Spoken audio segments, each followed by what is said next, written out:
शांति। कर्म सिद्धांत को देखते हुए कर्म की गुह्य गति को हमने अलग अलग दृष्टिकोण से समझने का प्रयत्न किया। साथ ही साथ कर्म और मनुष्य जन्म का आपस का कनेक्शन भी हमने देखा। परंतु आज कुछ प्रश्न जो कर्म से रिलेटेड है, विशेष करके मनुष्य के मन के अंदर यही प्रश्न बार बार आता है कि आज की दुनिया में जो अच्छे कर्म करते हैं उसको दुख भोगना पड़ता है, और बुरे कर्म करने वाले, बेईमानी से जीने वाले मौज कर रहे हैं। ऐसा क्यों? इस बात को स्पष्ट करने के लिए एक बहुत सुंदर दृष्टांत याद आता है कि एक बार दो व्यक्ति रास्ते से गुजर रहे थे, जिसमें एक बड़ा बेईमान था, एक बड़ा ईमानदार था। दोनों का आपस में कोई परिचय नहीं था, परंतु जैसे ही रास्ते से गुजर रहे थे कि अचानक रास्ते में एक बटुआ पड़ा था। तो जो बेईमान व्यक्ति था उसने देखते ही बटुआ उठा लिया और उसको खोल कर देखने लगा तो उस बटुए के अंदर 1000 रुपए पड़े थे। बड़ा खुश हो गया कि आज तो बिना मेहनत के ही 1000 रुपया मिल गए। लेकिन फिर उसको महसूस हुआ कि जैसे मैंने ही बटुआ देखा, ये व्यक्ति जो चल रहा है उसने भी देखा, चलो आधा आधा बांट लेते हैं। सोचकर उस व्यक्ति को कहा, जो ईमानदार था, उसको कि देखो भाई, तुमने भी बटुआ देखा, मैंने भी बटुआ देखा। अब इस बटुए के अंदर 1000 रुपया है, हम दोनों आधा आधा बांट लेते हैं। तो जो ईमानदार था उसने कहा कि पता नहीं ये किसका गिरा होगा, और हो सकता है कि उसको ये रुपए की बहुत जरूरत हो।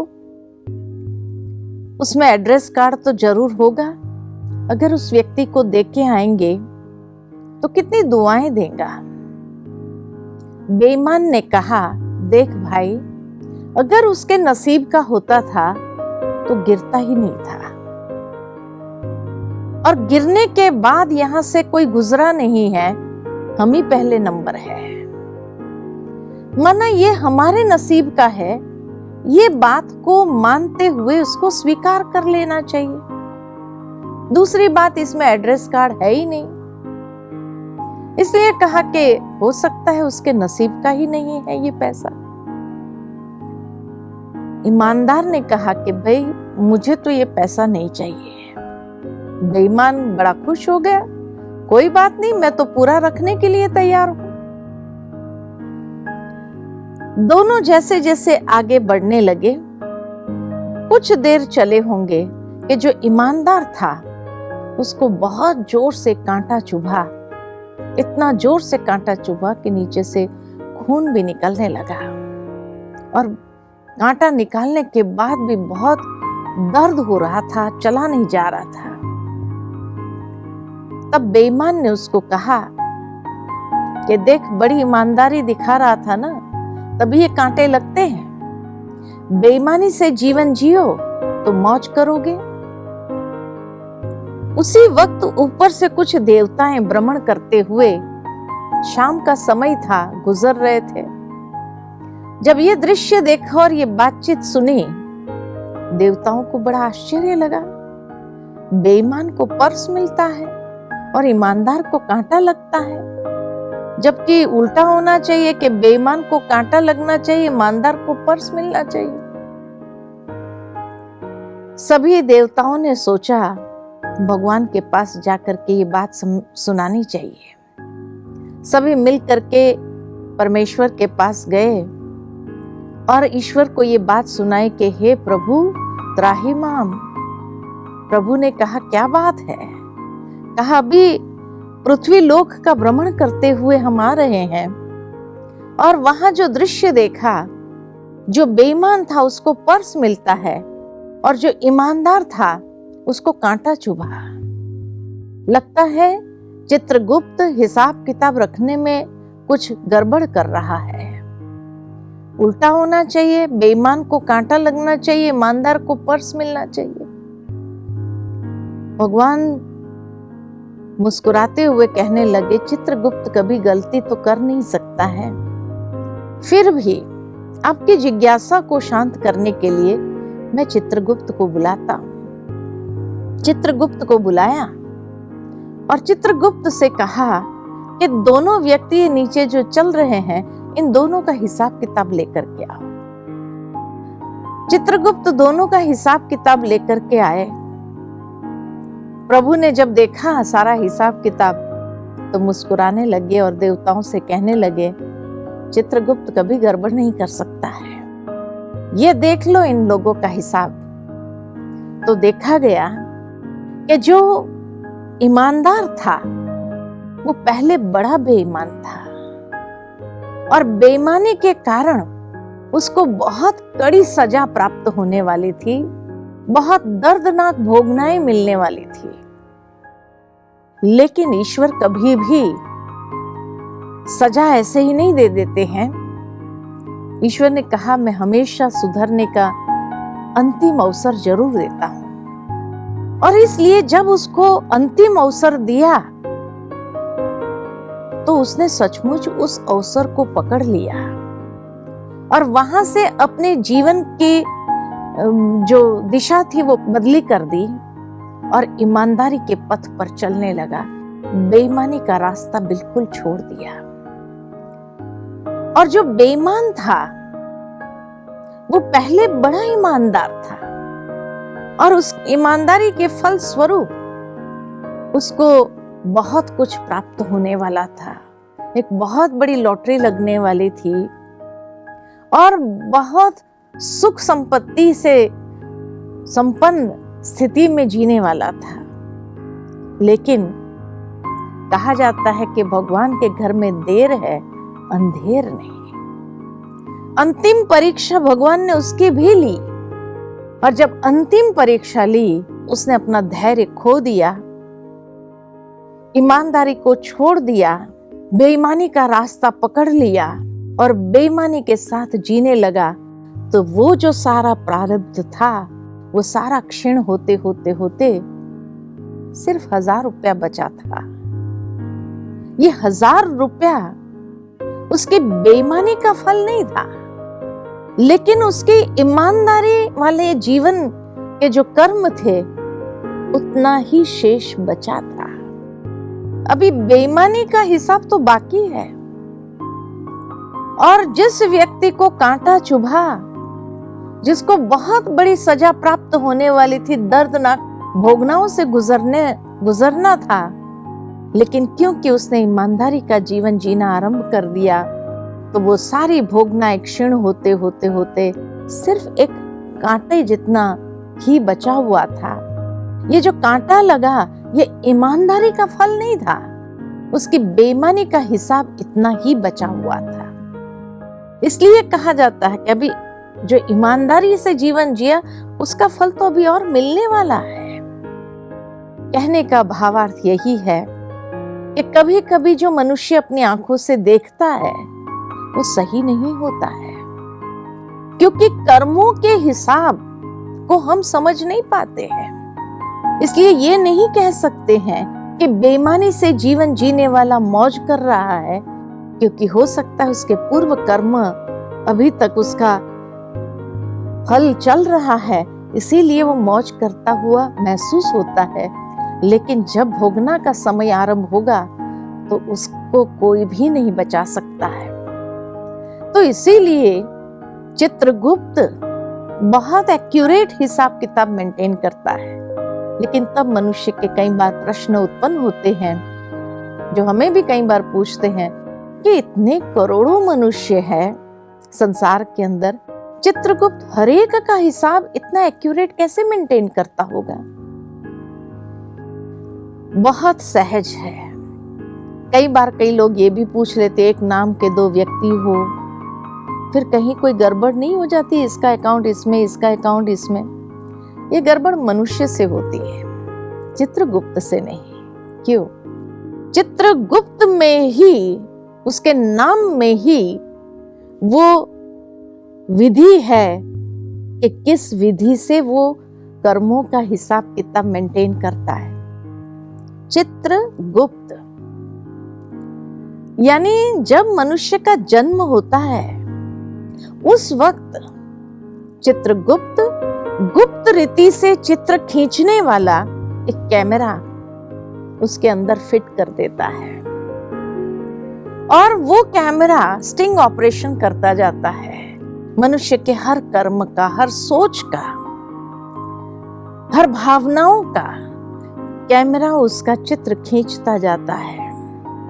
और जब शरीर छोड़कर के व्यक्ति जाता है तब ये भगवान को दोष न दे सके कि हे प्रभु, मैंने तो ऐसा कोई कर्म किया नहीं, फिर मुझे इतना दुख दर्द की भोगना क्यों। उस समय उसके सामने चित्रगुप्त वो कैमरा निकाल करके सारी फिल्म का रोल घुमा देता है कि किस समय हमने क्या कर्म किए, किस भावना से किए, क्या सोच लेकर के किए, वो सारा हिसाब हमारे सामने हो जाता है।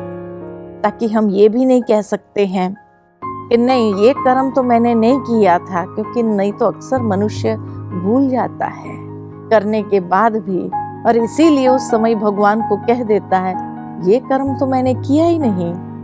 तो वो जब स्पष्ट उसके सामने फिल्म की रील होती है तो कैसे कह सकेगा कि ये कर्म मैंने नहीं किया। इसलिए कहा जाता है कर्म हर इंसान के साथ न्याय अवश्य करता है, कर्म किसी को छोड़ता नहीं है। और इसीलिए इस विधि से कभी भी चित्रगुप्त का हिसाब किताब में कहीं कोई कमी नहीं आ सकती है। तब कभी कभी मनुष्य पूछते हैं कि फिर चित्रगुप्त ने वो कैमरा कहाँ रखा हुआ है। अब वो अगर बता दे तो मनुष्य सबसे पहला कार्य यही करे कि ऑपरेशन करके कैमरा ही निकलवा दे। इसीलिए ये चित्रगुप्त ने इतना गुप्त रीति से वो चित्र निकालने वाला कैमरा फिट किया है जो किसी व्यक्ति के हाथ भी नहीं लगता है, पता ही नहीं चलता है।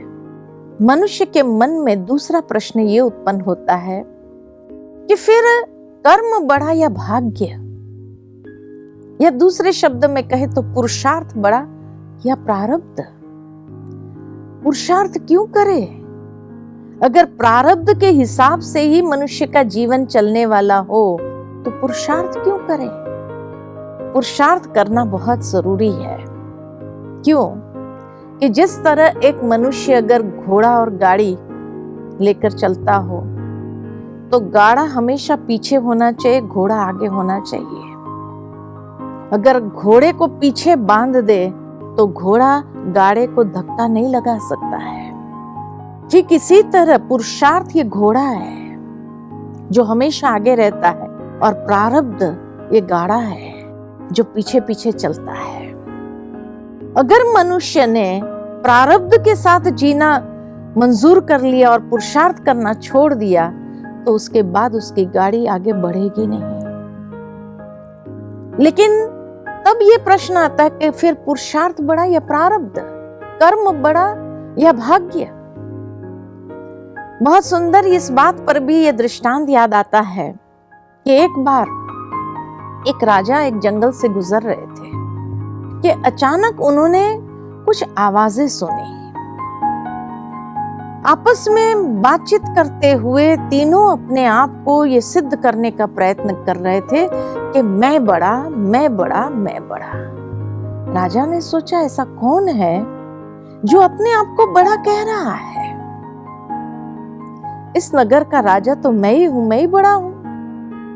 राजा जैसे ही झांकने लगे कि कौन है तो उसने 3 व्यक्ति को देखा जो आपस में लड़ रहे थे, मैं बड़ा, मैं बड़ा, मैं बड़ा। राजा को देखते तीनों खड़े हो गए और कहा राजा फैसला करेगा कि हम तीनों में बड़ा कौन है। राजा ने कहा पहले आपका परिचय तो हो। पहले व्यक्ति से पूछा आप कौन? तो कहा मैं कर्म हूं। दूसरे ने कहा मैं भाग्य हूं। तीसरे ने कहा मैं बुद्धि हूं। राजा से कहा, अब आप फैसला करके बताइए कि हम तीनों में बड़ा कौन है। राजा ने कहा, यह तो बड़ा मुश्किल है, लेकिन उसके लिए आपको अपने आप को प्रमाणित करना पड़ेगा। कहा, ठीक है, आप कहे उस पर प्रमाणित करके दिखाते हैं। उतने में वहां से एक लकड़हारा जा रहा था। राजा ने उस लकड़हारे को देखते हुए कहा, इस लकड़हारे पर आप लोग अपना प्रमाण दिखाइए। तीनों को एक एक सप्ताह देता हूं मैं, और 3 सप्ताह के बाद फैसला करूंगा। सबसे पहले कर्म ने कहा, मैं पहले जाता हूं। कर्म ने उस लकड़हारे में प्रवेश कर दिया, अथाह शक्ति उसके अंदर भर दी, और उस दिन उस लकड़हारे ने जो रेगुलर में लकड़ा काटता था उससे डबल लकड़े काट लिए।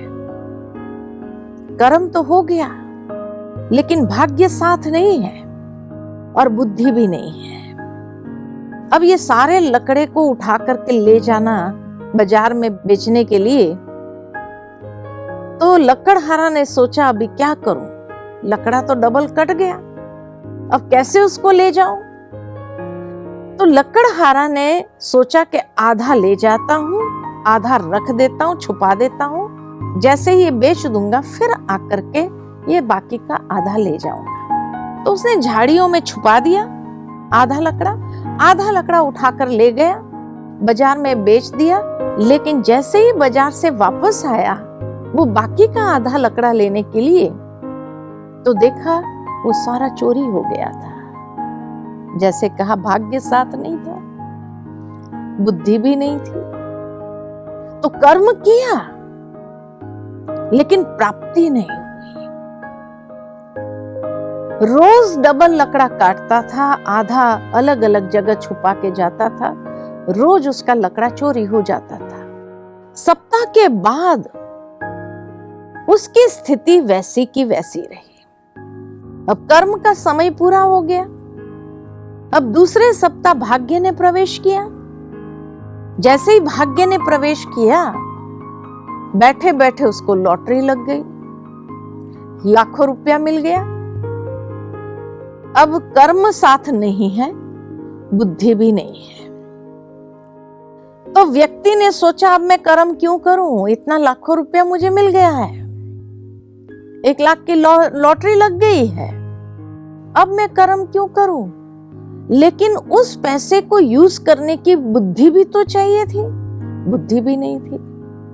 तो उसने क्या किया, लाख रुपया माना बहुत मिल गया, इतना पैसा तो जिंदगी में कभी नहीं देखा था। तो उसने सोचा, बस रोज महफिलें सजाओ, खाओ पियो मौज करो। रोज महफिलें सजाने लगा, खाया पिया मौज किया, खिलाया सबको।